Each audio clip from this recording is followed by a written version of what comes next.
En fait, la question qu'on doit se poser, c'est on sait de plus en plus, on le dit de plus en plus, la petite enfance, c'est important. Mais quelle place on donne dans la petite enfance aux toutes premières années de la vie, les mois de grossesse, après la naissance?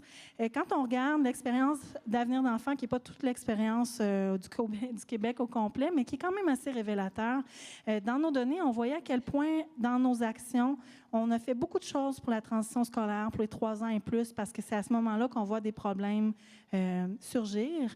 Mais en même temps, on sait que plus on agit tôt, donc plus on agit très tôt, les mois de conception, la naissance, ben c'est là aussi qu'on a la plus grande force d'impact.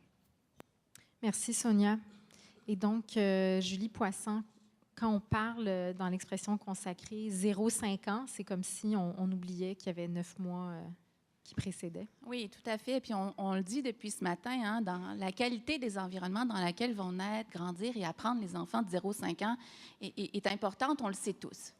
Mais on peut se sentir moins concerné par les 9 mois qui se cachent derrière le 0. Effectivement, on peut se sentir moins concerné parce que la grossesse, c'est évidemment un événement très intime hein, pour une femme qui voit son corps changer, pour un couple aussi, hein, qui vont devenir les futurs parents. Et aussi probablement en raison de la prédominance du suivi médical hein, qui est très prédominant durant cette période. Pourtant, cette période de la grossesse est une période où il faut qu'on s'en occupe aussi, puis je dirais autant collectivement que la période du 0-5 ans. On sait maintenant, là, grâce aux études longitudinales qui ont suivi les enfants de la naissance jusqu'à l'âge adulte, que beaucoup de défis de la société actuelle, chez les adultes, l'obésité, les troubles mentaux, les problèmes de toxicomadie, mais surtout les maladies cardiovasculaires, trouvent leur origine dans la période fétale. Donc, ça a été Baker le premier hein, qui a démontré qu'un environnement fétal défavorable pouvait augmenter le risque de maladies chroniques à l'âge adulte. Maintenant, depuis environ 15 ans, on étudie les origines développementales de la maladie et de la santé à l'âge adulte. Si on pense à l'environnement fœtal défavorable, spontanément nous vient en tête l'alcool. On a vu beaucoup de campagnes de santé publique sur l'alcool et les femmes enceintes. On pense aussi au tabac. Mais il y a beaucoup d'autres facteurs qui sont étudiés actuellement. Pensons par exemple à l'alimentation. D'abord, il ne faut pas manger trop, hein, parce qu'on a un risque de diabète, on a un risque aussi d'accroître l'obésité chez l'enfant. Ensuite, il faut manger assez, parce que si on ne mange pas assez, bien là, on est à risque de faible poids, on est à risque aussi que l'enfant ait un retard de croissance souterrain. Surtout, il ne faut pas manger ceci ni cela, parce qu'on est à risque d'infection. En plus de l'alimentation, il y a aussi l'exercice. Il faut faire de l'exercice, mais attention, pas n'importe quel. En plus, il faut faire attention au stress. Parce que, dites-le vous bien, hein, chers collègues femmes, tout ce que vous allez manger, vivre ou faire va avoir un impact sur le petit qui s'en vient. Bon, je fais un peu de blague, là. Vous me comprenez bien. J'ai travaillé presque toute ma carrière en santé publique. Ces messages-là, j'ai contribué à les faire. Ils sont pertinents. Ils ont une valeur. Ils sont fondés. Oui, il faut faire attention. Mais est-ce qu'on ne peut pas partager un peu la responsabilité de la grossesse avec les femmes et les futurs pères? Qu'est-ce que ça veut dire? Ça voudrait dire, par exemple, attendez, je vais juste vous dire une étude extraordinaire sur le stress. Puis, oui, on pointe beaucoup le stress, mais c'est quand même fascinant. Est-ce que vous connaissez l'étude sur le verglas? Hein, où plusieurs femmes enceintes ont manqué d'électricité, évidemment, comme nous tous. Mais il y a une chercheure à McGill qui étudie comment se développent les enfants. Et pendant un stress qui est quand même relativement bref dans le temps, mais on voit que les enfants nés suite à l'épisode du verglas sont plus à risque aussi d'être obèses, d'être anxieux, d'être dépressifs ou d'avoir des problèmes de langage comparativement à leurs frères et sœurs qui sont nés à une autre période. Donc, oui, il faut faire attention. Mais qu'est-ce qu'on peut faire? Vous savez, on l'a dit ce matin, ça prend tout un village pour élever un enfant. Mais qu'est-ce qu'on fait quand l'enfant est encore dans le ventre de sa mère? Je dirais qu'il faut tout un village pour faire naître et grandir un enfant en santé. On peut faire quoi? On peut faire mieux au Québec pour soutenir les femmes enceintes.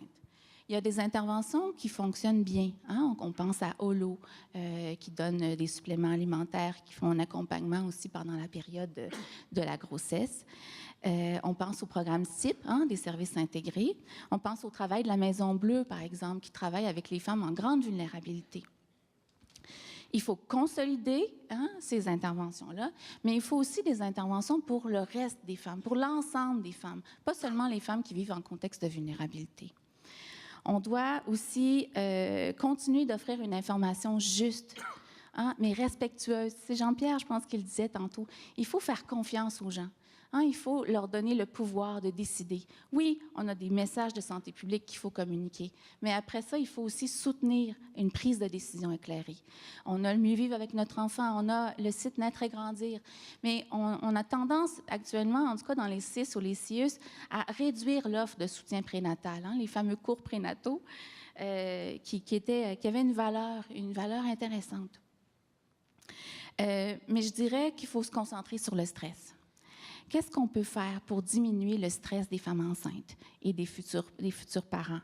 Il faut augmenter les mesures de soutien aux travailleuses enceintes.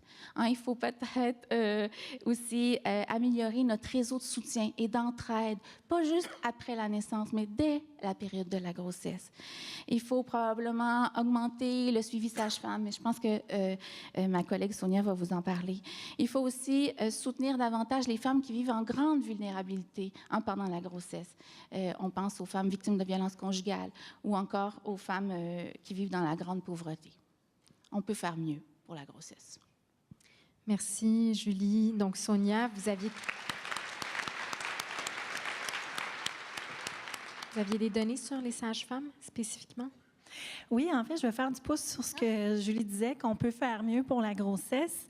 Une des choses que tu disais, Julie, c'est à quel point le suivi de la grossesse, c'est quand même quelque chose qui est beaucoup dans les mains du monde médical de nos jours encore.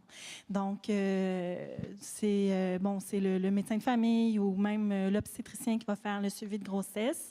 Mais en même temps, la naissance d'un enfant, c'est beaucoup plus qu'un suivi médical. C'est un projet que les parents ont rêvé. C'est un événement important dans la communauté parce que la famille s'agrandit, elle s'élargit. C'est des citoyens en devenir qui vont grandir dans une communauté. Donc, en fait, j'ai envie de dire qu'il faut être de notre temps parce que de plus en plus, les familles d'aujourd'hui se tournent vers d'autres types de services qui vont leur permettre d'aller chercher ce dont ils ont besoin pour bien vivre cette période-là de leur vie et qui ne retrouvent pas nécessairement dans un suivi seulement médical de la grossesse. Je nomme ça parce que ça se répercute, entre autres, quand on regarde les données au niveau des sages-femmes, notamment. Par exemple, le Québec s'était donné en 2018 la cible de 10 %. On voulait que 10 % des grossesses soient suivies par des sages-femmes au Québec. Vous dire qu'on est loin du compte encore, parce qu'en 2018, c'est seulement 2,6 % des grossesses qui sont suivies par des sages-femmes. Puis quand on regarde quelles sont les intentions, en fait, des familles, des parents, au niveau du suivi de leur grossesse, c'est quand même 26 % des familles. C'est des données qui datent de 2010, un sondage CROP qui avait été réalisé auprès de futurs parents. 26 % des futurs parents souhaiteraient que leur grossesse soit suivie en dehors d'un centre hospitalier. Donc, que ce soit en maison de naissance ou à domicile avec une sage-femme. Donc, on est loin du compte quand même. Et en fait, je trouve que ça exprime encore une fois que les gens ont besoin d'aller chercher autre chose que le suivi médical, qui est quand même important. Je ne suis pas en train de dire qu'il n'est pas important, évidemment, mais la naissance, encore une fois, c'est quelque chose... c'est un projet de vie. Donc, c'est pour ça que les familles se tournent de plus en plus vers d'autres sortes de services, notamment aussi pour réduire le stress que ça peut occasionner. On dit souvent à quel point la grossesse est importante pour le bébé, mais c'est vrai pour les familles aussi. C'est une période fragile pour les bébés, c'est une période vulnérable aussi pour les familles. Notre vie change du tout au tout. Que ce soit un premier enfant, même un deuxième ou un troisième enfant, c'est vrai qu'on est plus habitué, mais la dynamique familiale change. Donc, qu'est-ce qui est offert? C'est sûr, il y a les services relevailles, il y a le réseau des CRP qui font beaucoup aussi pour accompagner les familles. Les organismes communautaires familles font de plus en plus de projets qui touchent les futurs parents. Mais en même temps, j'ai envie de vous dire que c'est souvent les moins bien financés. Donc, c'est souvent les projets qui sont les plus précaires, alors même qu'on sait que c'est la période ou une des périodes les plus importantes dans la vie d'un enfant et des parents. Donc, il y a matière à réflexion ici. Merci, Sonia.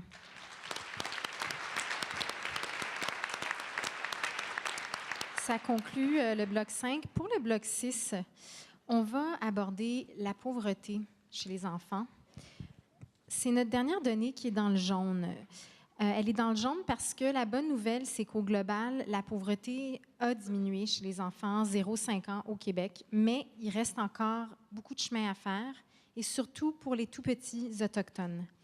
La donnée qu'on a, c'est que 58 % des adultes des communautés des Premières Nations du Québec ayant des enfants de 0-5 ans vivent sous le seuil de faible revenu.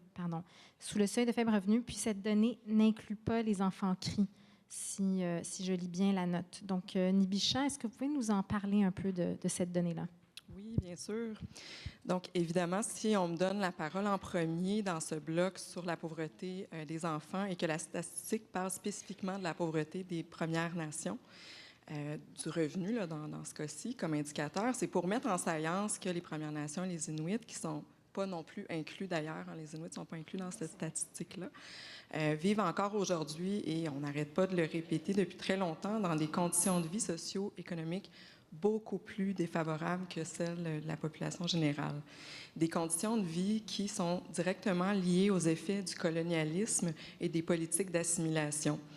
Les dépossessions territoriales, matérielles, les destructions, les attaques aux structures d'autonomie communautaire, pour ne nommer que ces pertes-là. C'est un système colonial qui n'est pas révolu. On est encore en plein dedans et ces inégalités-là en sont en fait le reflet. Donc, c'est un taux 5 fois plus élevé que le taux de la population du Québec général. C'est alarmant parce qu'il n'y a pas eu beaucoup d'amélioration par les années passées non plus au sein des Premières Nations. Donc, une pauvreté financière qui peut être liée au fait que dans beaucoup de communautés, il y a souvent peu de possibilités d'emploi, un niveau de scolarité moindre et moins d'accès à l'éducation, surtout. De l'insécurité alimentaire aussi beaucoup plus importante. On parle non seulement des revenus des familles, mais aussi dans plusieurs communautés des infrastructures publiques, des institutions, le logement, je vais en parler tantôt, de moins bonne qualité, qui sont sous-financées aussi. Mais, et j'insiste sur le mais, il faut faire attention quand on prend un pourcentage comme ça global, parce que ça ne tient pas compte des variabilités entre les communautés qui peuvent être très grandes. Aussi, on l'a mentionné, le pourcentage n'inclut pas les enfants CRI. Et peut-être que si les enfants avaient été inclus, on pourrait penser que le pourcentage aurait un peu diminué. Je vous explique pourquoi dans ce qui suit. Les communautés n'ont pas toutes le même niveau de développement socio-économique. Il y a certaines communautés où il y a plus de possibilités d'exploitation des ressources naturelles, entre autres, et qui sont à proximité des zones urbaines. Il y a d'autres facteurs aussi, et tout ça va favoriser plus de revenus. Donc, les communautés CRI, par exemple, elles ont signé une entente avec le gouvernement du Québec, des ententes, la Convention de la baie James et du Nord québécois, la Paix des Braves au début des années 2000, ce qui leur a donné plus d'accès à des ressources et donc un plus grand niveau socio-économique. Et aussi, il faut être prudent avec cette donnée-là qui ne tient pas compte non plus que plusieurs familles vont compléter leurs revenus par des activités traditionnelles, la chasse, l'artisanat, la cueillette de fruits, etc. Selon l'enquête régionale de santé des Premières Nations, en 2015, la dernière phase de l'enquête populationnelle pour les Premières Nations, il ne semblerait pas non plus y avoir de classe moyenne. C'est ce que les données disent. Il y a des revenus qui sont très bas, des revenus très élevés aussi. Puis on parle de façon générale. Et il semble aussi dans les milieux urbains que ça soit une situation assez similaire aussi. On aurait pu penser que c'est différent dans les milieux urbains. Mais par exemple, il y a une étude, des résultats préliminaires de travaux de recherche qui ont été faits par le réseau des centres d'amitié autochtones du Québec en 2017 qui indique que 63% des familles en milieu urbain avec des enfants de 0,5 ans ont des revenus de moins de 20 000. Donc, on est dans les mêmes eaux, là, probablement. Et aussi, je termine là-dessus, il faut faire la distinction, en fait, entre la pauvreté matérielle, économique, versus la pauvreté du tissu social, de l'entraide familiale et communautaire, la pauvreté en termes d'accès au territoire, hein, qui est fondamentale pour les premiers peuples, la langue aussi, bref, tout ce qui est culturellement signifiant pour les individus, les familles. Ce que les systèmes coloniaux ont tenté de détruire et qui est encore bien présent là, dans les communautés à différents niveaux. Donc, c'est une conception de la pauvreté qui est tout aussi importante et peut-être même plus que la pauvreté financière au sein des Premières Nations et des Inuits. Voilà. Merci pour cet important rappel. Oui. Merci. Dans ce bloc, on parle de pauvreté, mais évidemment, on le sait tous, il ne suffit pas de regarder la pauvreté. Il faut aussi regarder les inégalités, donc la distribution des revenus dans une société. Alain, pouvez-vous nous parler d'inégalités? Je commence par grosse pancarte, petit magasin.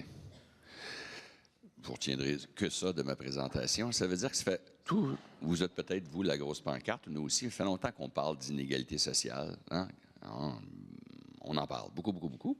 Petit magasin, c'est qu'on n'a pas grand-chose à offrir. Pourquoi on n'a pas grand-chose à offrir? Parce qu'on a toujours l'impression que c'est dans le cours des autres, c'est dans le cours de tout le monde, la réduction des inégalités.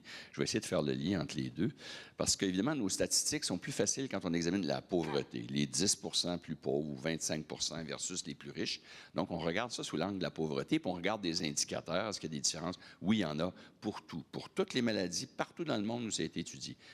Et chez les enfants, il y a un rapport qu'un célèbre directeur national a publié un jour qui s'appelle « Riche de tous nos enfants », qui a montré ça aussi, 0-18 ans. Quand on regarde des indicateurs 0-18 ans, la défavorisation, il y a un impact partout pour tous les indicateurs qui avaient été examinés. Donc, c'est pas seulement, il faut prévenir pour l'âge adulte, ça se manifeste déjà avant 18 ans, les effets des inégalités. Pourquoi je veux parler d'inégalités? Parce qu'on parle d'un gradient. Or, c'est pas juste, il faut sortir les plus pauvres de la pauvreté. L'image que j'utilise à l'occasion, c'est de dire que si on regarde le gradient de l'espérance de vie, qui n'est pas un bon indicateur nécessairement, mais quand même, il est composite de plein de choses, les plus riches ont une meilleure espérance de vie que les plus pauvres. Quand une société devient plus égalitaire, redistribue les revenus par des moyens, par des services, par le salaire minimum, pour toutes ces façons-là, c'est pas que les plus riches en perdent puis que les moins nantis en gagnent. C'est toute la courbe s'élève vers le haut et toute la courbe se réduit en termes d'amélioration. Donc, il n'y a pas de trade-off entre l'économie et le développement et la réduction des inégalités. Les sociétés ont une meilleure croissance économique si l'indice d'inégalité diminue. Tout le monde s'améliore, mais il y a un rattrapage dans le gradient social. Donc, ce n'est pas juste les pauvres et les riches, c'est tout le gradient, partout. Ceux qui sont en deuxième rang sur 5 s'améliorent aussi. C'est qu'il faut retenir ça. Dans le discours de la pauvreté, nous sommes tous en quelque part plus pauvres que quelqu'un d'autre. Je ne parlerai pas pour les médecins spécialistes, là, mais... Donc, il faut retenir, grosse pancarte, petit magasin, on en parle, mais on a des leviers et des moyens. Alors, il me reste 45 secondes pour vous parler d'un levier actuel, pas très connu, qui est une politique gouvernementale de prévention en santé, dans laquelle on voulait briser des silos. Il y a 15 ministères, c'est un peu la suite de toutes nos actions intersectorielles que vous avez au niveau local, mais on a ça au niveau gouvernemental, et là-dedans a été inclus cette prise en compte des inégalités dans les 15 ministères. Ça va être tout un défi, mais tous les ministères, ce qui veut dire que tous les secteurs, en termes de développement, que ce soit bien sûr l'éducation, le développement, le revenu, le transport, tous les secteurs ont un impact pour réduire les inégalités parce que ce n'est pas seulement finances et revenus, vous venez de le dire, c'est aussi d'autres outils de capital social dans les communautés qu'il faut développer pour réduire ce fameux gradient et améliorer l'espérance de vie, la qualité de vie de toute la population, dont principalement les tout-petits. Merci.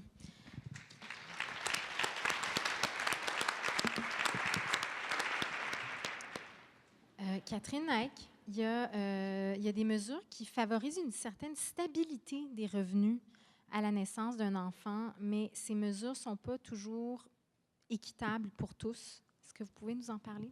Oui, avec plaisir. Donc, on parlait tantôt des congés parentaux. Les congés parentaux, comme je vous le disais tantôt, c'est bien parce qu'on est rendu à 80 % de couverture, mais ce que je ne vous ai pas dit tantôt, que je gardais pour maintenant, c'est qu'il y a un petit 20 % qui n'est pas si petit que ça, qui n'est pas couvert par le régime d'assurance parentale au moment de la naissance. Donc, du point de vue de l'enfant, c'est une inéquité dans la mesure où les parents n'ont pas tous accès au même droit à un congé à la maison payé avec leurs enfants. Donc ça, c'est une mesure qui pourrait favoriser les personnes les plus démunies de notre société pour leur donner une chance à eux aussi de passer du temps avec leurs enfants. Mais ce sur quoi j'aimerais vraiment vous parler aujourd'hui, et je vais rebondir sur les inégalités, et là, je vais peut-être dresser un portrait sombre, mais en même temps, j'espère que je vais vous donner le goût d'agir encore plus, c'est que nous, on travaille beaucoup en ce moment sur la mobilité économique. Qu'est-ce que c'est la mobilité économique? C'est le lien qui existe entre le revenu du parent et le revenu de l'enfant à l'âge adulte. Et ce qu'on sait et qu'on a très bien documenté, c'est qu'il existe un lien très étroit entre la mobilité économique, donc le lien parent-enfant au niveau du revenu, et les inégalités dont on parlait précédemment. Donc, le lien entre ces deux-là s'appelle la courbe de Gatsby. Et si on prenait le Canada, on a les États-Unis là, tout en haut, là, qui sont les pires de la gang, les plus inégaux et où il y a le moins de mobilité économique. Ils sont là avec le Royaume-Uni. Et tout en bas ici, les plus égaux et les pays où il y a le plus de mobilité économique, ce qui veut dire qu'un enfant qui naît dans une famille plus défavorisée a quand même la chance de pouvoir accéder à un revenu plus élevé plus tard à l'âge adulte, à un emploi avec de meilleures conditions. Donc, ces pays-là, vous ne serez pas surpris, c'est la Suède, la Finlande et les pays nordiques. Et le Canada est quelque part entre les deux, au milieu. Le Québec aussi. Et nous, ce qu'on a documenté à des niveaux très fins, là, on a plus ou moins tout le monde qui est né entre 1963 et 1980, leur revenu et le revenu de leurs parents à travers le temps. Et ce qu'on voit, c'est à travers les cohortes de naissance, donc de 1963 jusqu'à 1980, c'est qu'on ne se déplace pas vers la Suède et la Finlande, on se déplace vers les États-Unis et le Royaume-Uni. Et ça, c'est aussi vrai pour le Québec. Le Québec n'est pas différent. On se déplace lentement, mais sûrement, plus vers les États-Unis que vers le Royaume-Uni. Là où on s'est moins déplacé, c'est au niveau des inégalités de revenus. On s'est déplacé un peu plus vers les inégalités, mais à moins grand rythme que le reste du Canada. Par contre, au niveau de la mobilité économique, on se déplace vers le haut et on fait moins bien que l'Ontario. Ce qui veut dire qu'un enfant né ici à bas revenu a moins de chances d'accéder à un revenu plus haut. On parle de, par exemple, si on parlait de quintile de revenus, je ne sais pas si ça vous parle, là, mais vraiment du bas de la distribution des revenus jusqu'au haut, là, la probabilité pour un enfant de passer de un à l'autre est en dessous de 10 % et se situe à peu près à 8 %. Et au Québec, ce chiffre-là est plus élevé qu'en Ontario, par exemple. Et on ne se déplace pas dans la bonne direction. Alors, je pense qu'on a des actions à faire. Il y a eu plusieurs suggestions, toutes aussi valides l'une que l'autre. Je pense une des choses aussi qu'il faut regarder, puis là, les données datent, puis je vais faire ici mon petit blurb de scientifique, là, des données sur les enfants, on en a plus, on en a moins. L'Institut de la statistique du Québec fait un bon travail. Là, il y a le DEC qui s'en vient. Mais avant, on avait une grande enquête qui était pan-canadienne, qui a roulé de 1994 jusqu'à 2008 et qui nous donnait un portrait global de l'état des enfants canadiens et extrêmement détaillé. Et c'est ce qui m'a permis de vous parler tantôt de comment se sentaient les parents et les enfants. Et donc, si... à travers ces données-là, on est capable de voir à cette époque-là l'accessibilité aux services de garde. Et ce qu'on voyait à cette époque-là, aux alentours de 2008, c'est que les enfants des milieux plus défavorisés n'avaient pas nécessairement un accès aussi facile ou aux services de garde qui étaient perçus comme étant plus favorables au développement de l'enfant. Donc, il y a un travail qui peut être fait là. Je serais surprise que ça allait beaucoup changer entre 2008 et 2018. Donc, il y a un travail qui peut être fait là au niveau de l'accessibilité de ces services-là. On a parlé des inégalités de santé aussi. C'est sûr que ça contribue à créer de la persistance dans le lien parent-enfant au niveau du revenu. Et puis, les pistes sont nombreuses et ne se situent pas juste à la petite enfance, mais aussi, on a parlé tantôt des écoles qui peuvent aussi contribuer à réduire ça puis à nous faire bouger dans la direction opposée. On l'espère que dans 10 ans, quand je reviens ici, si vous m'invitez encore, je vais vous dire qu'on s'est réaligné. Merci. Merci, Catherine.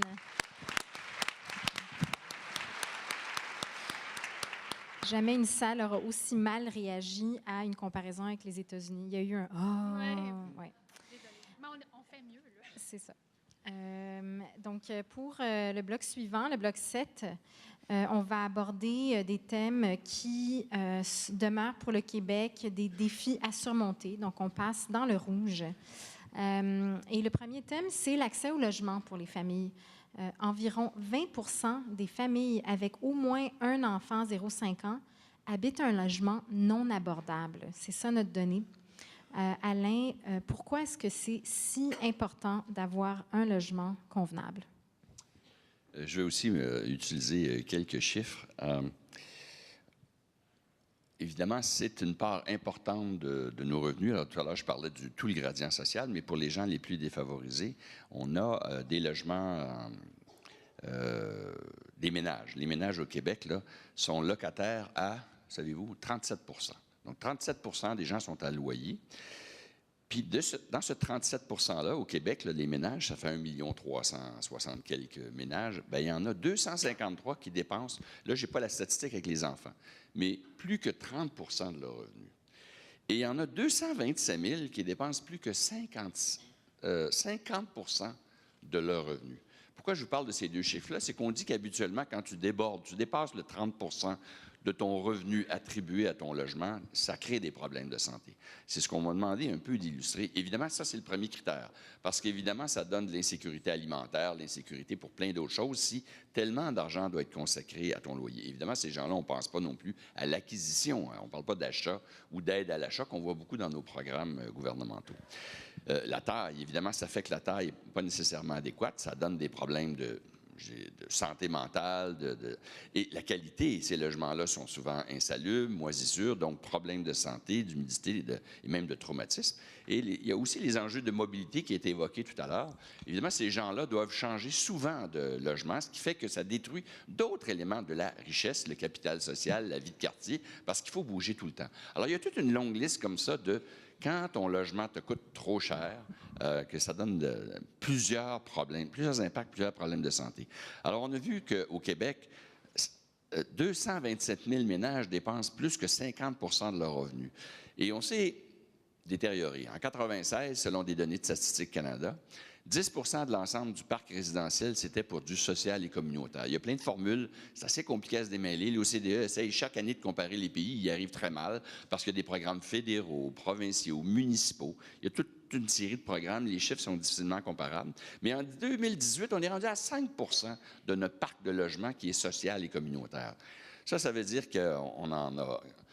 Qu'est-ce que c'est qu'un logement social et communautaire? C'est qu'en dehors des règles habituelles du marché, on aide les promoteurs pour avoir des résidences, mais on aide aussi les individus qui sont en bas de ces niveaux de revenus de financer leur logement pour, comme on l'a vu au tout début, améliorer leur santé. Donc, chaque année au Québec, il y a à peu près 40 000 nouvelles habitations. Et la plupart des groupes qui revendiquent du logement disaient, minimalement par année, il faudrait qu'il y en ait 5 000 consacrés à du logement social et communautaire, ranimer des programmes, que ce soit fédéral, provincial et dans les municipalités qui gèrent les offices municipaux d'habitation. Et que nous promettaient les partis? Parce que, oui, l'an dernier, l'autre chose, c'est que ça n'a pas été indexé depuis des années. Donc, l'an dernier, même s'il y avait en théorie de l'argent pour près de 2500, 3000 logements, il n'y en a eu que 700 l'an dernier. Alors, on est loin du compte d'avoir des logements pour aider la longue liste d'attente que j'ai évoquée, là, de 220 000 et même plus, 253, si on parle de ceux qui sont déjà en haut de 30 % de leurs revenus. Donc, on a besoin de ces programmes. Puis, à notre échelle, nous qui sommes, vous plus, qui êtes sur le terrain, bien évidemment, les villes peuvent faire des choses aussi. Il y a des offices municipaux d'habitation, bien sûr, mais ils peuvent réserver, il y a des bâtiments abandonnés, ils peuvent accorder des crédits de taxes, d'autres contributions. Donc, à l'échelle des villes et des quartiers, pour ceux qui sont des représentants municipaux, il y a aussi, pour maintenir, ce parc-là, il y a des choses à faire. On oublie aussi de rénover, de maintenir le parc. On parle de 166 000 logements sociaux.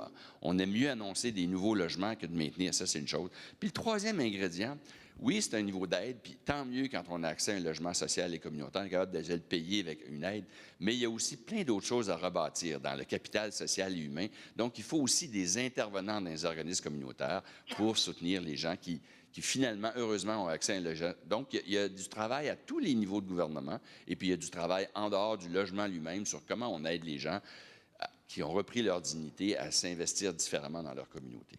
Merci. Fanny, vous avez... merci, Alain. En matière de logement, vous avez aussi quelques données et aussi, surtout des données comparatives avec d'autres pays. Est-ce qu'il y a des exemples à l'étranger qui pourraient nous inspirer? Oui, absolument. Puis je me ferai un devoir aussi de mentionner quelques exemples québécois parce que des fois, on regarde beaucoup à l'étranger, mais ici aussi, il se fait des choses très inspirantes. Donc, effectivement, une donnée quand même qui peut faire réfléchir et qui va dans le sens des propos du docteur Poirier. Donc, les logements sociaux au Danemark, ça représente 20 du marché immobilier et au Québec, ça représente seulement 4 %. Donc, on voit qu'il est possible d'accorder plus d'importance à cette question-là de l'accessibilité à des logements sociaux.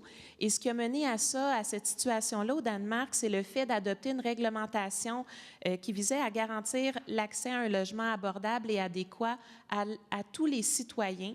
Donc, évidemment, il y a un principe de liste d'attente et il y a certaines clientèles plus vulnérables qui vont être priorisées, mais on a quand même en tête de créer une certaine mixité sociale. Donc, ça, c'est intéressant.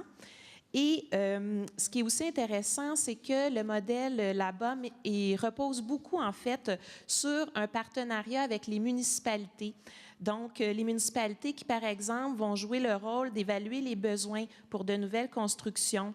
Il va y avoir des partenariats aussi avec des ressources locales comme les écoles, les organismes sportifs. Et il semble qu'on oblige, en fait, les organisateurs qui promouvoient des projets de logements sociaux à inclure des activités sociales dans l'offre autour de ces logements-là pour vraiment créer une communauté, créer des liens entre les gens et ce qui explique d'ailleurs l'importance des partenariats avec les écoles, organismes communautaires ou organismes même sportifs autour de ces projets-là. Donc, c'est intéressant, puis ça démontre qu'à certains endroits sur la planète, on a accordé plus d'importance à l'accès à ce type de logement-là. Comme je le mentionnais, il y a quand même des belles choses qui se font ici aussi, puis je m'en voudrais beaucoup de ne pas en nommer, ne serait-ce que quelques-unes. Je ne pourrais pas toutes les nommer, c'est clair, en 4 minutes. Mais est-ce qu'il y a des gens dans la salle qui viennent de Lévis? Oui, je vois quelques mains levées. Donc, quelques mots sur Concertation Logement Lévis. Donc, je ne sais pas si c'est une initiative que vous connaissez. Je vous invite vraiment à aller voir ça sur Internet. Donc, c'est une vingtaine d'organisations qui ont à cœur les logements sociaux et la ville de Lévis, qui sont tous partenaires ensemble et ils ont créé le portail logilévis.com, donc je vous invite à aller voir ça, qui recense l'ensemble de l'offre de logements sociaux et communautaires sur le territoire. Donc, c'est vraiment intéressant comme initiative. J'aimerais aussi vous parler d'un autre projet qui est le projet de l'îlot Pelletier qui a été développé à Montréal. Donc, un projet qui est né d'un mariage de nombreux partenaires, mais je dirais, entre autres, de Paroles d'Exclus, qui est un projet de mobilisation citoyenne, et de la CHAPEM, plus clairement la Société d'habitation populaire de l'Est de Montréal. Donc, et ça a donné lieu à un très beau projet d'initiative de mobilisation citoyenne par le logement. Donc, ça s'est fait sur la rue Pelletier du quartier Montréal-Nord et c'était une rue qui était connue, un quartier qui était connu pour être déstructuré. C'était connu également qu'il y avait des gangs criminalisés qui se tenaient dans les parages. Donc, finalement, on m'a dit, c'est le genre d'endroit où, si tu avais besoin de demander des directions, t'attendais un petit peu avant de faire ton arrêt sur le côté du chemin. Et en fait, ce projet-là est vraiment extraordinaire, a donné lieu au fait que la communauté s'est totalement approprié le territoire, l'espace de vie. Donc, écoutez bien ça. Donc, il y a 200 logements familles qui ont été créés dans le cadre du projet, des espaces de stationnement qui ont été transformés en potager, en îlots de fraîcheur, des espaces de jeux pour les enfants également qui ont été créés, des espaces pour socialiser, donc vraiment pour nourrir la vie de communauté. Il y a un CPE de 80 places également qui a été créé dans le cadre du projet et l'accorderie, qui est un projet d'échange de biens et de services entre les familles de la communauté. Donc, et ça, c'est vraiment, on voit qu'il y a vraiment une approche globale qui a été adoptée dans le cadre de ce projet-là et ça a mené vraiment à une revitalisation complète de ce milieu-là, semble-t-il, puis je me promets d'aller y faire un tour, ce n'est pas encore fait, mais semble-t-il qu'on va là et on ne reconnaît carrément pas le quartier, les enfants jouent dehors, les familles circulent en toute sécurité. Donc, c'est un bel exemple inspirant et qui a aussi permis, vu justement les partenaires qui avaient d'impliquer dans ce projet-là, de mettre en œuvre des dispositifs pour accompagner tant le développement du pouvoir d'agir que la capacité à mener des actions collectives au sein de cette communauté-là. Donc, un exemple qui est vraiment inspirant. Et pour moi, dans le fond, ce type d'exemple-là, bien évidemment, on souhaite les voir se multiplier partout à travers la province. Et il y en a d'autres en s'intéressant à la question du logement. Il y a quelques années, dans l'un de nos portraits annuels des Tout-Petits Québécois, bien, on a évidemment pris connaissance là, de l'importance que ça a pour le développement de l'enfant. On sait que les tout-petits qui vivent justement dans des logements qui sont inabordables vont être plus à risque d'insécurité alimentaire, comme ça l'a été dit tout à l'heure. Le fait de vivre dans un logement inabordable, mais de taille non convenable, donc qui est un peu surpeuplé, ça peut aussi jouer au niveau du développement. Donc, on sait que les tout-petits peuvent être plus à risque de retard sur le plan du développement au niveau cognitif, langagier, socio-affectif. Et on peut imaginer également que quand on recherche en vain à avoir un logement qui est moins dispendieux, bien, on peut se retrouver dans des quartiers qui sont moins intéressants, comme l'était le quartier de la rue Pelletier avant ce beau projet.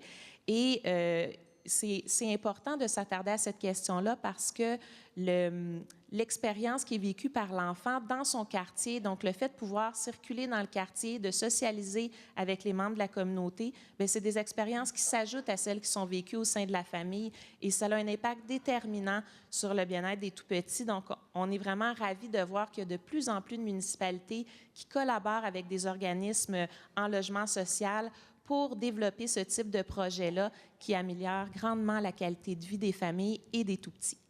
Merci, Fanny. Alors, l'importance du logement, évidemment, et qu'en est-il dans les communautés autochtones, Ibisha? Oui, 3 minutes pour parler des enjeux propres aux communautés Premières Nations Inuit. Bonne chance.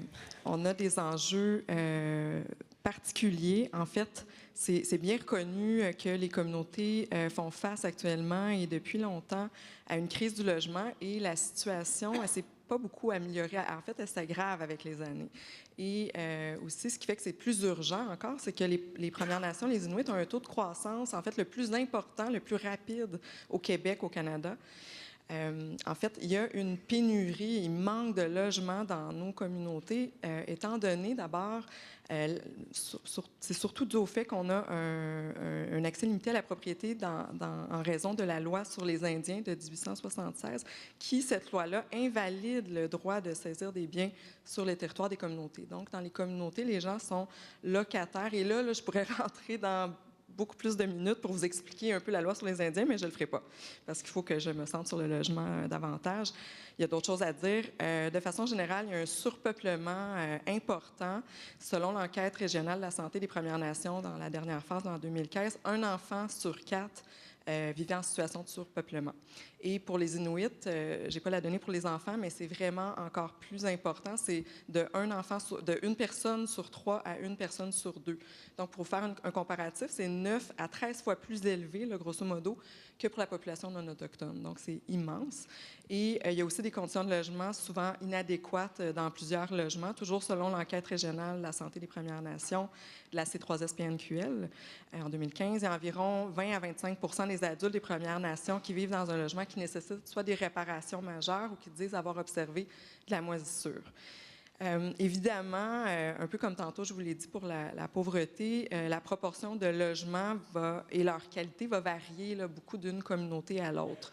Ça dépend aussi beaucoup du niveau de développement socio-économique. Dans les milieux urbains, on pourrait encore une fois penser que c'est différent, mais en fait, une des raisons qui va pousser beaucoup de familles à venir s'installer en ville, il y a plusieurs raisons, mais une des raisons, c'est le surpeuplement dans les communautés. Donc, elles vont venir en vivre dans l'espoir de trouver des meilleures conditions de logement, mais souvent vont se retrouver dans des conditions similaires, surpeuplement, conditions inadéquates. Et je veux parler des logements subventionnés. Vous savez, dans les communautés, dans nos familles, les familles sont plus nombreuses, hein, puis les logements subventionnés, souvent, ne sont pas assez spacieux pour les familles, étant donné qu'elles sont plus nombreuses. Et aussi, beaucoup de familles vont être confrontées à de la discrimination dans leur recherche de logement en ville et être défavorisées en fonction de leur origine. Par exemple, il y a Véronique Laflamme, la porte-parole du FRAPU, Fonds d'action populaire en réaménagement urbain, qui disait que des gens peuvent être, des gens qui par leur nom vont se voir refuser des visites.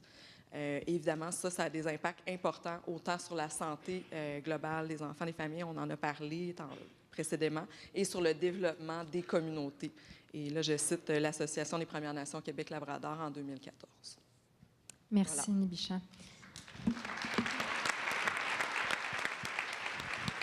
Pour clore le bloc 7, Paul Lewis, vous allez nous parler de comment, en fait, l'enjeu du logement, ce n'est pas un enjeu qui se tient en vase clos. Il est lié à beaucoup d'autres choses. Oui, en fait, je vais vous parler de localisation parce que c'est clair que avec la hausse du coût du logement, ça met de la pression sur les familles, sur les enfants. Là, ça a été évoqué par ceux qui sont intervenus avant moi. Mais ce sur quoi je voudrais mettre l'accent, c'est sur la question de la localisation de ces logements-là. Sans refaire toute l'histoire des villes au Québec, dans le fond, ce qu'on constate dans les grandes villes, peut-être surtout Montréal, c'est que la hausse du prix du logement touche surtout la zone centrale, en fait, celle qui est desservie par le métro globalement. La conséquence, en fait, sur les familles ou sur les individus, c'est que les plus pauvres ont tendance à être chassés vers les périphéries de la ville. C'est que, en fait, les géographes souvent disent que la tâche de la pauvreté a tendance à s'agrandir sur le territoire parce que dans les quartiers centraux, les prix augmentent, c'est que les moins riches sont obligés de partir, sont remplacés en partie par des gens plus riches. Ça a créé toutes sortes de situations. Par exemple, à Montréal, il y a eu des actes de vandalisme assez fréquents dans le sud-ouest ou dans Hochelaga-Maisonneuve en lien avec le phénomène qu'on a appelé la gentrification. Il y a même eu, il y a une dizaine d'années, des gens qui posaient des fausses bombes pour essayer de faire peur aux plus riches en leur disant « Bien, vous n'êtes pas bienvenus chez nous ». Mais ça souligne un problème très sérieux. Parce qu'à partir du moment où les gens les gens plus pauvres vivent plutôt en périphérie, mais en fait, ça a toutes sortes de conséquences sur leur vie que je vais résumer en gros en 2 points. La première, c'est que souvent, l'accès aux services est moins bon dans les quartiers plus périphériques aux quartiers centraux dans les villes de tout ordre. Donc, les gens ont plus de difficultés à avoir accès à des services, mais le vrai problème, c'est que dans le fond, comme souvent les plus pauvres sont moins motorisés, bien, ils sont obligés de se rabattre sur les services de transport collectif pour avoir accès aux services. Mais les services de transport collectif dans les périphéries sont par définition moins bons que ce qu'on retrouve dans la zone centrale qui est desservie par le métro.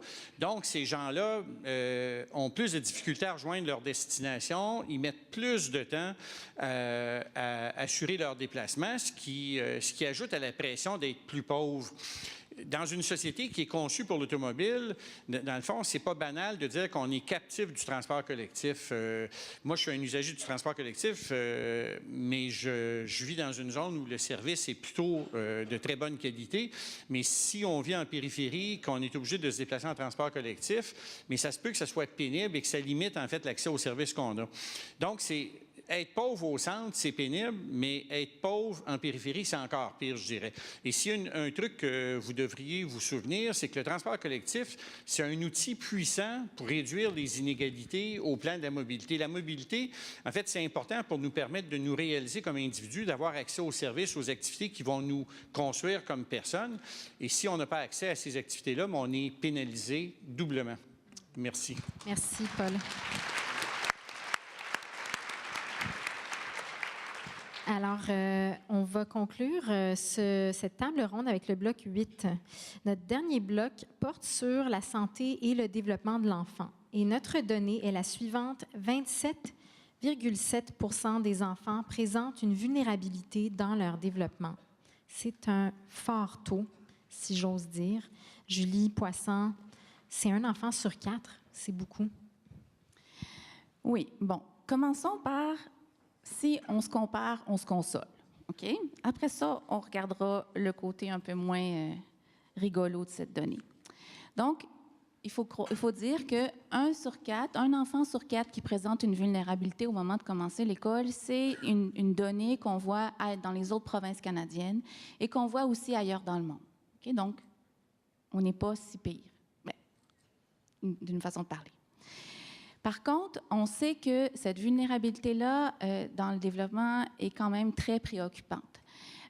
On sait par les études longitudinales, entre autres une étude qui a combiné 6 enquêtes d'envergure longitudinale, nous a montré que les meilleurs prédicteurs de la réussite éducative, c'est les habiletés en mathématiques, en lecture au moment de commencer l'école et la capacité d'attention au moment de commencer l'école. On sait aussi, grâce à l'ELDEC, qui est une enquête longitudinale faite au Québec, qui a suivi les enfants de la naissance jusqu'au début de la jeune adulte, que environ la moitié des enfants qui sont vulnérables au moment de commencer l'école vont le rester ou vont le demeurer en 4e année. Si on n'a pas de vulnérabilité au moment de commencer l'école, il y a à peu près 14 % des enfants qui vont présenter des difficultés en 4e année. Donc, notre indication qu'on a avec la maternelle, c'est quand même une donnée fort importante qui a une valeur prédictive. Rappelons que le gouvernement du Québec s'est donné comme objectif dans sa politique gouvernementale de prévention en santé, on en a parlé un peu plus tôt, de réduire à 20 % la proportion d'enfants qui présentent une vulnérabilité dans son développement. Malheureusement, on voit entre l'enquête de 2012 et 2017, la plus récente, qu'il y a plutôt une légère augmentation. On est passé de 24,6 à 27,7. Entre chercheurs, on essaie d'émettre des hypothèses. Hein? Qu'est-ce qui s'est passé? Pourquoi la cohorte d'enfants nés en 2007, qu'on a évaluée en 2012, et la cohorte d'enfants nés en 2012, qu'on a évaluée en 2017, est si différente? On émet l'hypothèse qu'il y a eu beaucoup de coupures dans le réseau de la santé et dans les services sociaux. On a apporté des changements aussi au niveau des services de garde. On en a parlé aussi, la conciliation travail-famille met beaucoup de pression sur les femmes, les futurs pères, les pères aussi, de concilier toutes leurs obligations. On pense aussi à l'exposition des enfants aux écrans. Hein? On est tous sur son cellulaire. Quand les enfants sont tannants au restaurant, qu'est-ce qu'on fait? On leur donne notre téléphone. Qu'est-ce que ça a? Hein? La génération d'enfants, là, les iPads là, sont arrivés en 2009. Qu'est-ce que ça a fait sur une génération d'enfants? On pense aussi aux multiples transitions que doivent vivre les enfants dans une vie. Les séparations, les déménagements, hein, on en parle. Les familles démunies ont souvent plus à déménager que les autres. On pense aussi au changement des milieux éducatifs de garde. Mais une chose est évidente, en tout cas pour nous, dans la communauté scientifique, c'est que si on n'avait pas travaillé tous ensemble, collectivement, la vulnérabilité qu'on aurait constatée aurait été probablement beaucoup plus grande. Okay? Donc, c'est un message qu'il faut garder en tête. Ce n'est pas parce qu'on ne s'améliore pas ou qu'on ne va pas dans le sens espéré qu'il faut baisser les bras. Au contraire. Malheureusement, il faut faire plus. Il faut faire plus. L'autre chose qui est préoccupant aussi pour nous, c'est la vulnérabilité qu'on constate entre les groupes sociaux. Vous le savez, quand on regarde les distributions, il y a des enfants vulnérables dans tous les milieux socio-économiques, autant dans les milieux favorisés que dans les milieux défavorisés. Sauf que la proportion, elle n'est pas la même. Dans nos milieux où les enfants habitent, et c'est des milieux qu'on dit de quintile le plus favorisés, on voit qu'à peu près un enfant sur 23% d'enfants, un enfant sur 5 présente une vulnérabilité. Quand on regarde nos milieux de vie les plus défavorisés, on est à 1 sur 3. Okay? C'est une illustration, comme disait Dr Poirier, des inégalités sociales de santé. Ce sont des écarts considérés injustes et évitables. Donc, qu'est-ce qu'il faut faire? Qu'est-ce qu'il faut faire de mieux? On le sait, on l'a dit, vous le savez, vous êtes déconvaincus comme nous tous ici en avant sur le panel. La qualité des milieux de vie est importante. Hein? La qualité du soutien vécu dans la famille, hein, des familles bienveillantes autour des enfants, mais aussi des milieux de vie. On pense aux services de garde, on pense aussi aux préscolaires, aux périodes préscolaires qui sont importantes. Donc, il faut soutenir la qualité dans les pratiques parentales sans mettre trop de pression. Il faut aussi soutenir la qualité des milieux éducatifs, des maternelles. Mais je dirais qu'il faut aussi améliorer les services. Hein, ça a été un peut-être des grands oubliés. Il faut plus de services. Hein, quand les enfants rencontrent des difficultés, il faut que ces difficultés-là, il faut d'abord les repérer, mais après, il faut s'en occuper. Et pour l'instant, des fois, quand on rencontre des parents qui nous disent qu'il y a des listes d'attente à pu finir avant d'avoir des services d'orthophonie, il faut faire quelque chose. Il faut faire quelque chose globalement pour améliorer les services disponibles aux familles. La stratégie 0-8 ans qu'a instauré le ministère de la Famille, le ministère de la Santé et le ministère de l'Éducation, où on souhaite s'occuper du continuum, de la période prénatale jusqu'à 8 ans, pour s'assurer que tous les services soient coordonnés et implantés pour faire la différence dans cette période-là qui est si sensible du développement. Merci, Julie.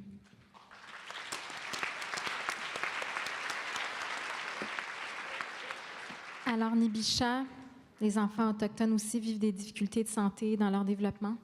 Oui, bien sûr. Je pense que vous vous en doutez avec ce que j'ai nommé. Malgré les avancées, les efforts déployés en matière de petite enfance et de périnatalité dans les milieux autochtones, et aussi malgré certaines améliorations, les enfants des Premières Nations, les Inuits, sont encore beaucoup plus à risque d'être en moins bonne santé. En fait, nos enfants n'ont pas les mêmes chances de se développer pleinement que les autres enfants. Et les Inuits sont encore plus désavantagés aussi. Et c'est très bien documenté, puis je pense que mon discours le dit aussi là, à travers les blocs, là, que les disparités de santé sont notamment liées aux nombreuses inégalités sociales et structurelles qui perdurent encore aujourd'hui. J'ai parlé des inégalités socio-économiques, des inégalités d'accès aux soins de santé. Évidemment, il faut faire attention là, quand on parle de l'état de santé des Premières Nations, des enfants des Premières Nations inuites, de façon générale, parce que ça ne rend pas compte de la diversité des réalités, des défis qui sont vécus par les enfants et par les différentes communautés aussi. Mais en fait, pourquoi j'insiste là, sur l'écart de santé, et j'en parle de façon générale, c'est surtout pour mettre l'accent sur les processus structuraux coloniaux qui contribuent et qui maintiennent encore les inégalités de santé.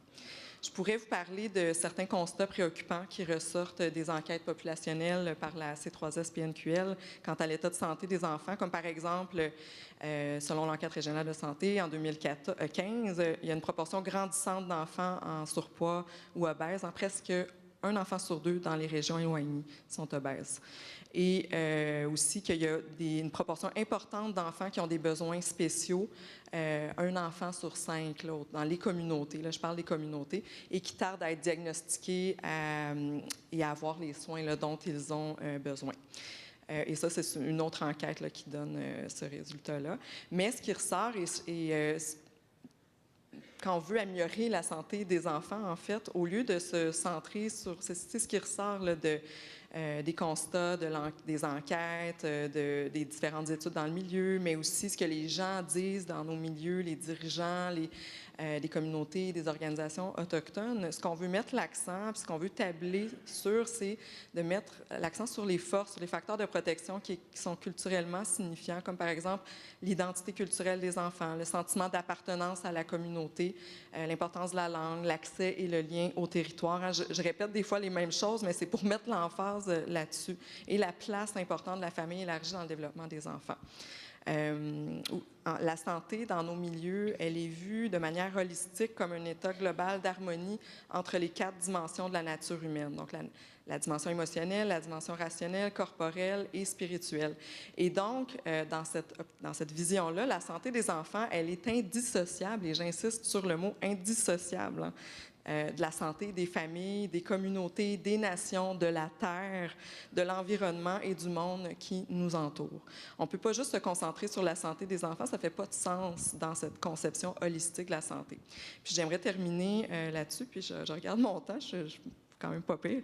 C'est bien reconnu là, dans les approches de santé holistique autochtone que les approches de soins doivent être autodéterminées par et pour les Premières Nations, les Inuits, mais on a besoin de soutien, d'appui, de collaboration. Donc, on doit tous être ensemble dans l'optique de changer ces inégalités sociales-là. Oui, merci, Micha.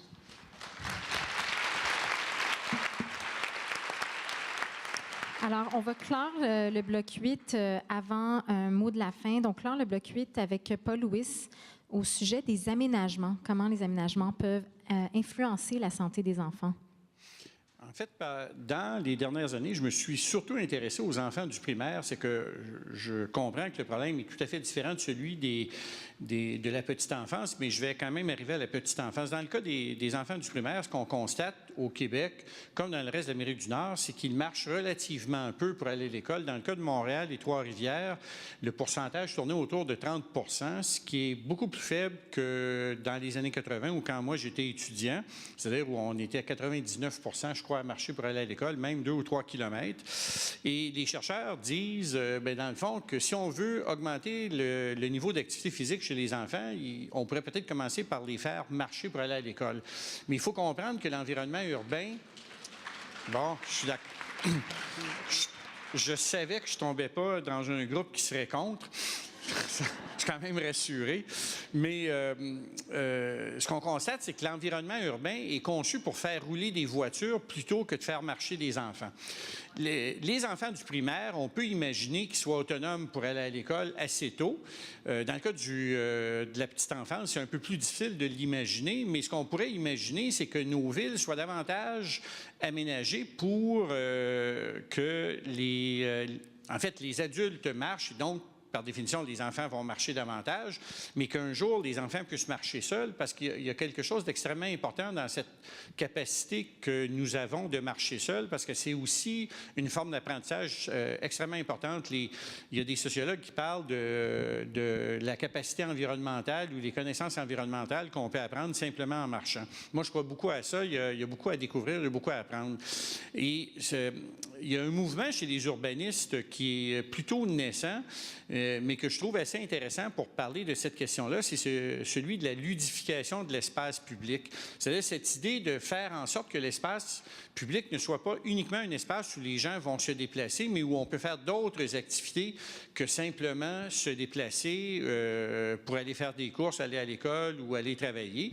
Puis il y a toutes sortes d'exemples qu'on peut imaginer, mais par exemple, les balançoires qui avaient été aménagées dans le quartier des spectacles, ça contribue à une forme de ludification de l'espace. on pourrait en trouver d'autres un peu partout. J'ai le souvenir, par exemple, il y a quelques années, j'étais allé à Copenhague et dans le milieu, près du château de la reine, je ne sais pas quoi, il y avait une tyrolienne dans un parc. Et là, j'ai regretté ce jour-là de ne pas avoir 5 ou 6 ans. J'aurais aimé l'utiliser. À l'âge que j'ai, je crois que j'aurais défait le dispositif. J'étais probablement trop lourd, mais je trouvais que c'était quelque chose d'extraordinaire à offrir à des enfants qui va un peu au-delà des modules qu'on a tendance à leur offrir. Il y a des villes qui ont développé ou qui commencent à développer ce qu'on appelle des parcours santé où les gens peuvent, dans le fond, faire de l'activité physique dans l'espace public. Pas uniquement dans des parcs qui sont dédiés à ça, mais un peu répandus dans toute la ville. L'entrée de Montréal par Bonaventure, en fait, il y a un exemple d'un aménagement de ce type-là qui me semble assez intéressant et qu'on pourrait démultiplier. Mais pour moi, ce qui est important de retenir, c'est que les enfants ont leur place dans la ville et il faut donc trouver des façons d'amener les parents avec les enfants dans l'espace public, pas uniquement pour la parade du Père Noël, mais de façon régulière et constante dans l'espace public. Merci, très bien dit. On va conclure le panel dans un moment. Je voulais, avant qu'on fasse cette conclusion, vous dire quelques mots d'intendance pendant que j'ai votre attention. On va passer au dîner après cette conclusion. Et après le dîner, il y a les 7 ateliers auxquels vous vous êtes inscrits. Vos choix d'ateliers sont indiqués à l'endos de votre cocarde. Et on doit former 2 groupes pour le dîner. Certains dîneront au centre des congrès, d'autres à l'hôtel Delta. Alors, on vous demande, s'il vous plaît, de dîner dans l'endroit où vous aurez votre premier atelier. Donc, si votre premier atelier est au Delta, s'il vous plaît, allez au Delta pour le dîner et sinon, vous restez ici. Pour la conclusion, on a mis Jean-Pierre au défi de nous faire une sorte de bilan de tout ce qu'on a entendu, mais surtout des lignes de force qu'il avait retenues et d'envisager l'avenir pour la petite enfance à travers tous ces prismes riches qu'on a entendus. Et Jean-Pierre, je vous mets maintenant au défi supplémentaire de faire ça en environ 3-4 minutes parce qu'on a déjà pris du retard. Mais je sais que vous en êtes capable. Alors, à vous la parole pour le mot de la fin. Merci. J'aime bien le défi, mais je tombe nerveux un petit peu. J'avais le goût de prendre 3 minutes. Je vais le faire en 3 minutes. J'ai pas le goût de résumer des contenus puis de revenir sur des contenus. Pourquoi? Parce que ça serait risqué d'amputer la qualité des mots qui ont été portés puis de l'expertise qui est portée par chacun. Et donc, la deuxième chose que j'aimerais amener, c'est l'idée suivante. On a accès ici à beaucoup d'informations hyper pertinentes qui nous permettent d'être vigilants, critiques et de comprendre le monde des enfants, le monde des adultes, les environnements dans lesquels on est actuellement. Beaucoup de ces données-là sont des données chiffrées, des données populationnelles.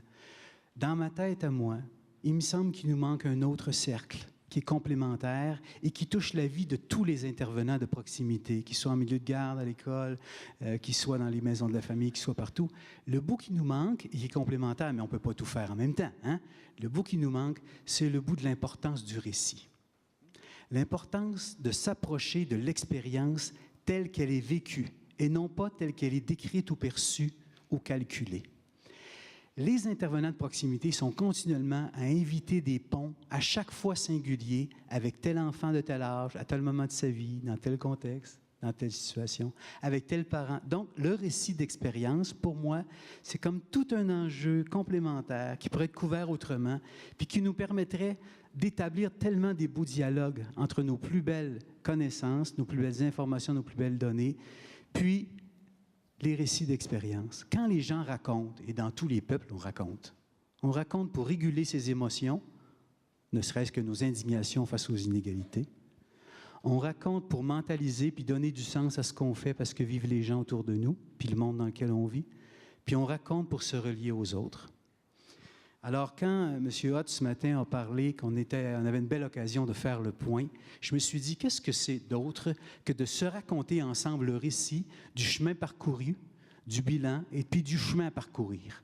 Donc, on est en train de se faire un récit collectif. Et pour ça, on a besoin de moments de rencontre puis de rituels comme aujourd'hui pour se donner rendez-vous puis se challenger sur ce qu'on fait, sur ce qu'on prétend, puis sur les ponts qui sont à inventer. Et je voudrais peut-être finir en vous contant une histoire, parce que sinon, je ne suis pas moi-même. Une courte. Une très courte histoire. Je suis en Corse, je suis en train de donner une formation, et il y a quelqu'un dans le groupe qui m'invite à rencontrer puis à aller entendre un chœur corse. Il chante la main sur l'oreille comme ça, pas de musique, a cappella. Je me ramasse dans une petite église, j'entends les chanteurs. À chaque fois, c'est un chœur d'homme, à chaque fois qu'un homme chante, je me dis dans ma tête, c'est la plus belle voix que j'ai entendue de ma vie, puis je donne un coup de coude à mon ami corse. Et puis, la personne se teste, un autre qui chante. Et puis, je me dis, ben non, c'est celle-là la plus belle voix que j'ai entendue dans ma vie. Et puis, il me donne un coup de coude, puis il me dit d'écouter. Et puis, le troisième chante, je dis, ben non, c'est celle-là la troisième. Et là, je suis tout mêlé. À chaque voix, c'est à chaque fois la plus belle voix que j'ai entendue de ma vie. D'où le souci de nous approcher de chaque expérience et de chaque individu, de chaque enfant. Et la leçon de ça, c'est que je n'avais pas compris, là, je ne suis pas corse. Il m'a dit, viens avec moi, fais le tour, on va aller en arrière du chœur corse. Et savez-vous ce que j'ai découvert? C'est que chacun des chanteurs avait la main de ses collègues chanteurs dans le dos pour le soutenir pendant qu'il chante. C'est ce que je nous souhaite. Voilà. Merci. Merci, Jean-Pierre. Merci vraiment à tous nos panélistes pour toutes vos belles contributions, vos témoignages.